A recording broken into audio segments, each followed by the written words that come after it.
Hello and welcome to the Antique Roadshow.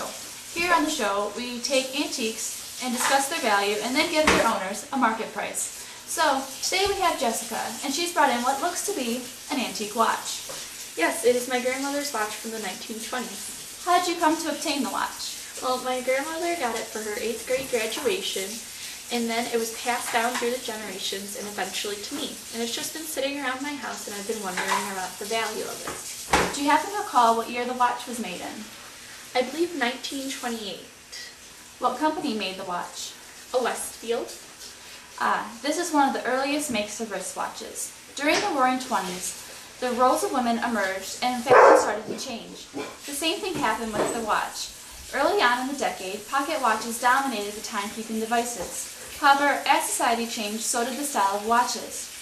After World War I, soldiers who had worn the watches in the trenches were allowed by the Army to keep them and bring them home. So the soldiers that returned to society were starting to wear them in the general public. Thus, the fashion of watches started. Yes, my grandma told me that before she received this watch, the bands were made out of ribbon and then they turned towards small gold bands like this one.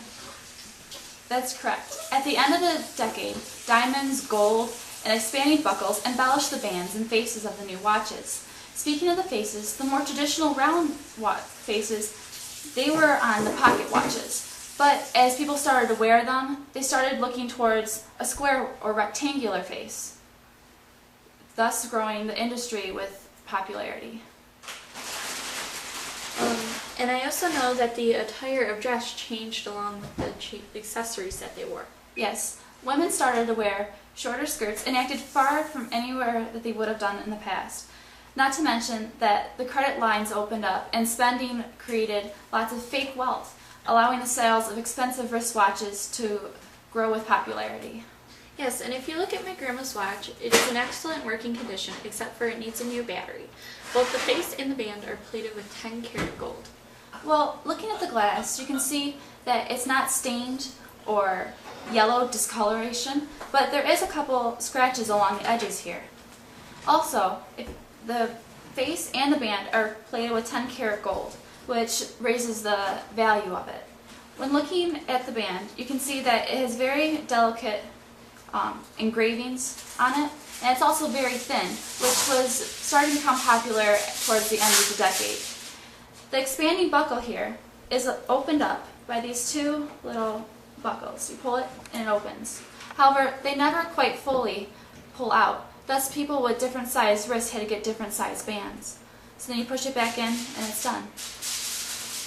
Right on the spot, knowing that the battery doesn't work, I could give you about $275 in value for it. But with some polishing on the face and the glass getting touched up, I could say that $375 your best bet for this watch. Wow, who would have known that this old piece of jewelry was so much money? Thanks for your time, Jessica. And we'll see you next time in the Antique Roadshow when we hit New York City to see what antique people have brought in for us.